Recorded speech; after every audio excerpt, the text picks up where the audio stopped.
Good morning, brothers and sisters. How are you doing this morning? During this holiday weekend, we are celebrating America's Independence Day and as well as 2075 Couples Blessing.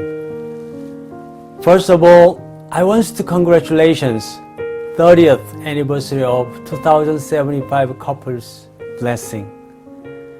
Let us see this great video.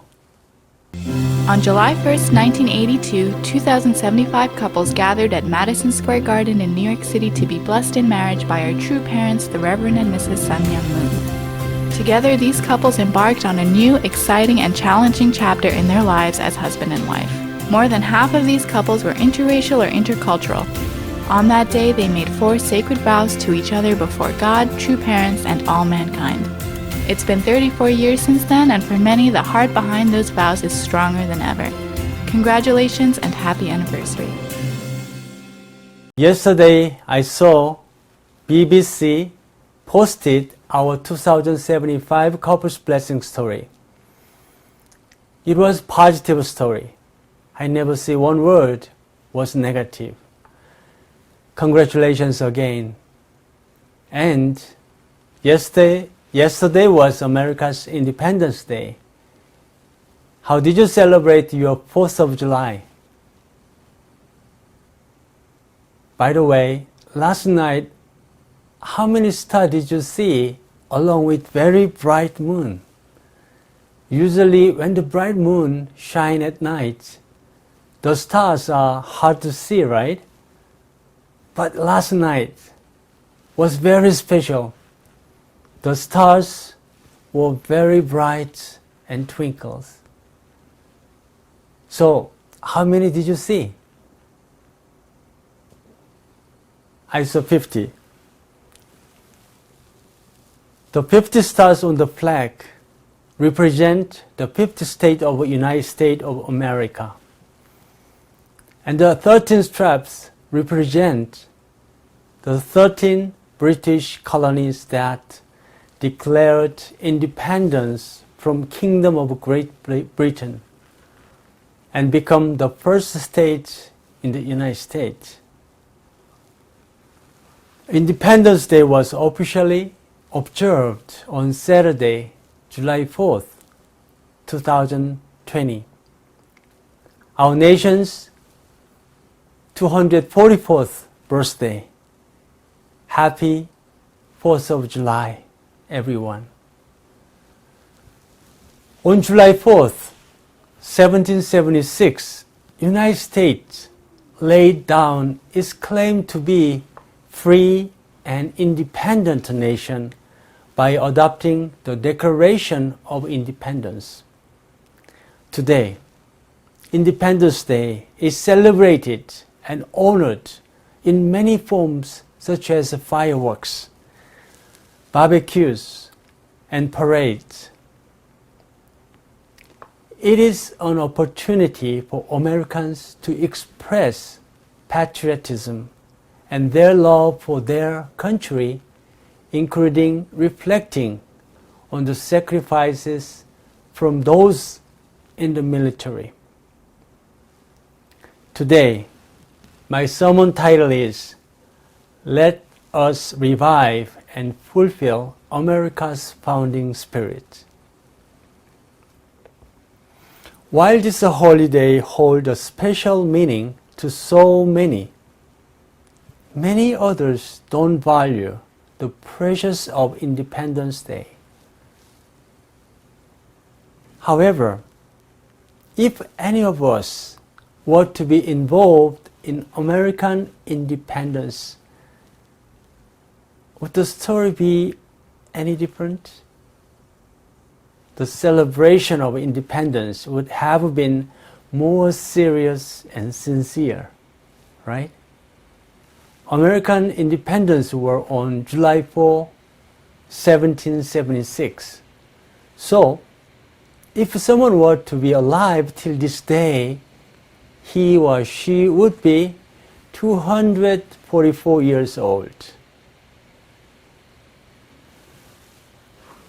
Independence is a happy thing. But it is also a sad thing because so many people have sacrificed to found a country. Most of the victims are those who have given their lives for the sake of the country. On top of that, precious sacrifice, a country called America was built. Of course, not only United States, but also many countries in the world have experienced the same process as the United States. But the reason why the Independence Day of the United States is special is because of the providence of heaven. The United States is a country founded by Christian Puritans. The Pilgrims are the people of God who thought a place which will give them the freedom of worship Him as they pleased. So America became a country of hope. It has been a land of promise, a land of blessings, where milk and honey flow. Many people in the world have hope to live in this blessed land. So, over a long period of time, many other races and people have settled in the United States, continuing the spirit of the United States,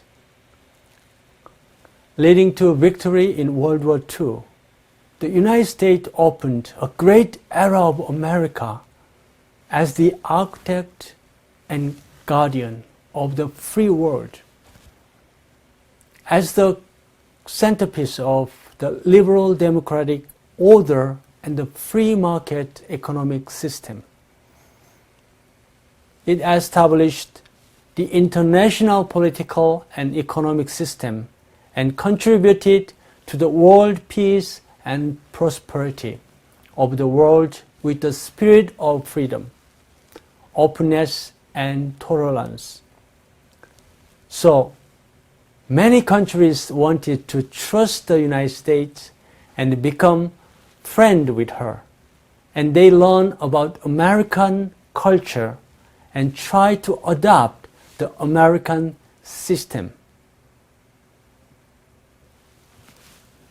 The United States became a great country not because it was rich and powerful. The greatness of the United States was based on the spirit of American independence, a place where all men are created equal, endowed by their Creator with certain unalienable rights, the right for life, liberty, and the pursuit of happiness. America grew the greatness and earned the respect as well as admiration of all other countries. During World War II, Hitler made Germany the strongest country in the world with strong leadership. Using the pride of the Germans, Hitler and Germany may have become one of the great powers, but they did not have the foundation of being a great country. Is there anyone here who thinks Germany was a great country during Hitler's reign and World War II? Perhaps most of people in the world don't think their actions were right. With the attitude of me first, a nation can never be a great country. Sometimes, even if she loses money or gets a disadvantage, she can become a great country when she cares about her people and other nations based on magnanimity of a spirit. many people think that only when a nation is strong can it protect itself. In the past, countries invaded other countries to build up their power. And stronger countries have an unfair advantage on other countries. What did a strong country plunder from the country? First will be the economic benefit, right? And also she will obtain enemies and create hatred. Same time that she got. What would happen to the world if Russia said, make Russia strong again? China said, make China strong again. And the United States said, make America strong again. I'll leave this up to your imagination. What happened in this world? Let's think about what happens when we become friends without making enemies and hatred for each other. We may help each other.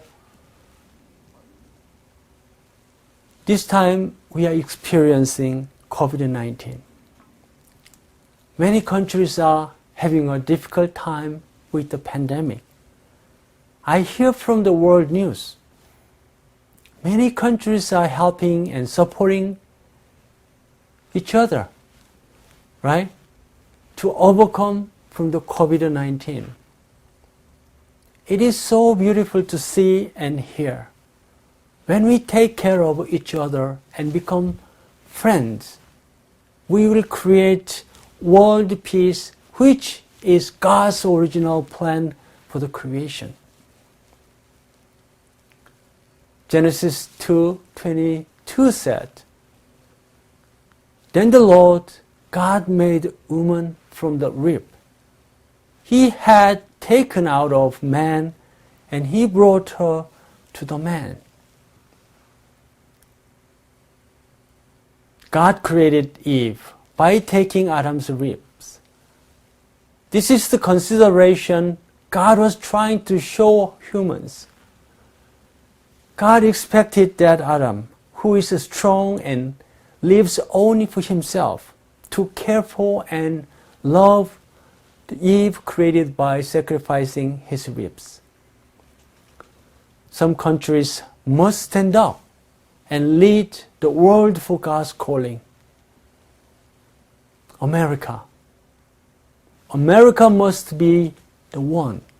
Therefore, America must be great again by returning to the original spirit she had 244 years ago when she became independent.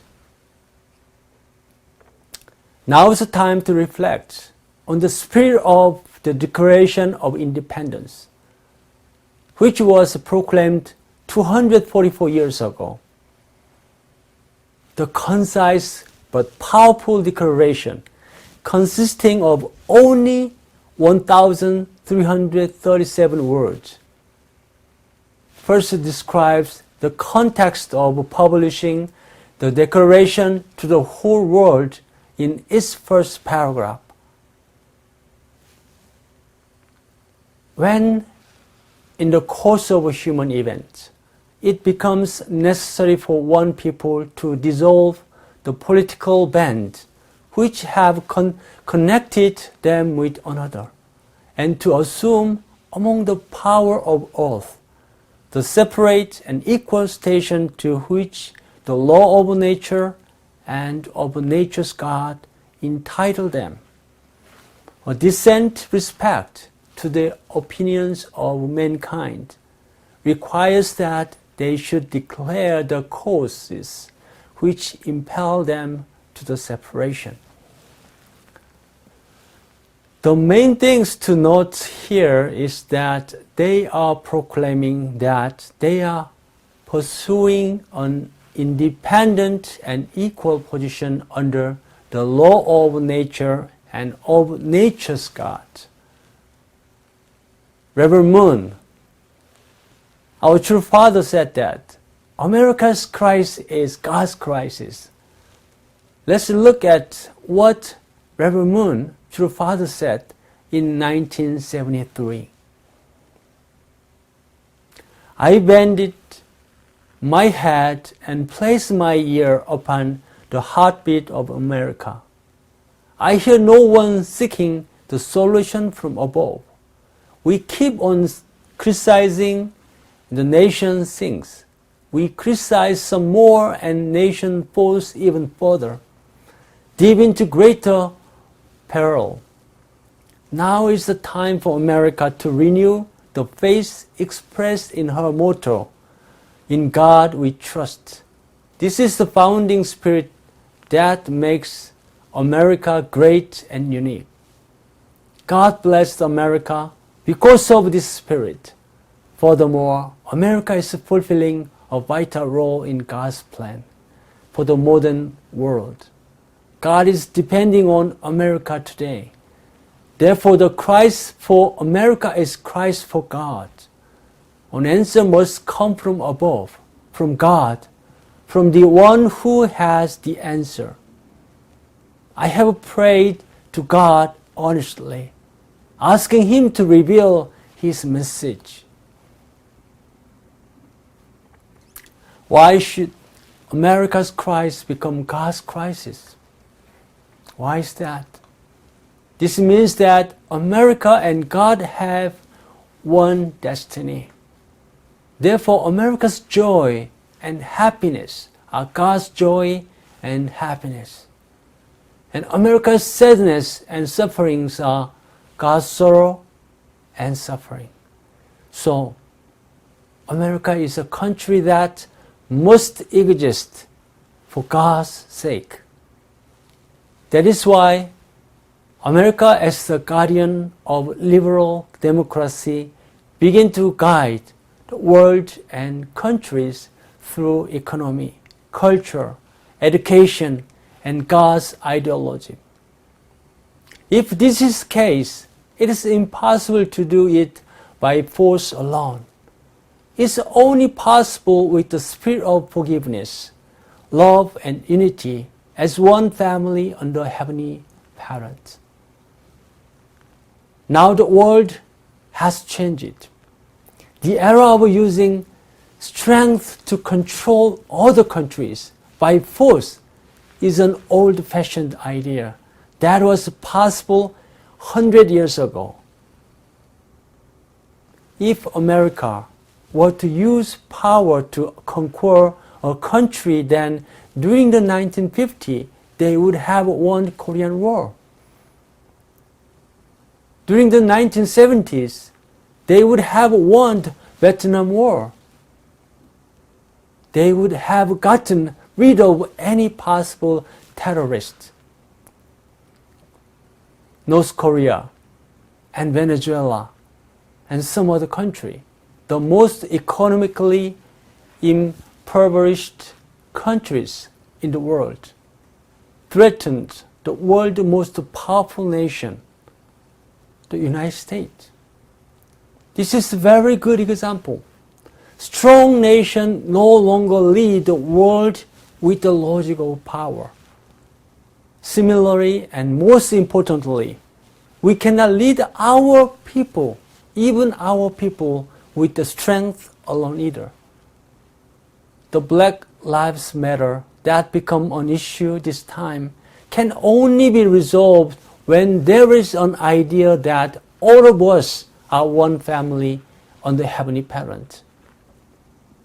Like how it is written in the Declaration of Independence, an independent and equal position under the law of nature and of nature's God. We must apply such principles to our society so that America can once again move along with God. When Reverend Moon came to America, he often spoke against racial prejudice, saying, "In the sight of God, there is no black, no white, no yellow. God is colorblind. God is colorblind. True Mother said, God is our heavenly parents. We are the one family. In this time of trouble, we need one family under God, and also like True Father said during 1970 to move forward, America and should forgive, love, and unite. Also True Mother spoke about Heavenly Parent, Holy Community. We needed to create such a community to make this country great again. Brothers and sisters, who have wronged their fellow Americans should repent and seek forgiveness. Those who have been wronged should forgive, love, and unite with their fellow Americans, because we are one nation under God. Nation formed by families of different color, creed, and cultures, but one united family under the love of our Heavenly Parent, unique and common Creator. Yesterday was America's Independence Day. During this Independence Day, we must recognize that for America to become a great country, we must have the spirit of the law of nature and of nature's God, and create Heavenly Parents' holy community so that everyone in the world can see citizens and nations of great America. Thus, America will become great and her citizen will also be great. Let us work together with our true parents to build righteous, loving, caring, happy, and united holy community here in America under our Heavenly Parent. Let us revive and fulfill America's founding spirit, which is God's will for America and the world. Happy Independence Day, and God bless you and your family. God bless America.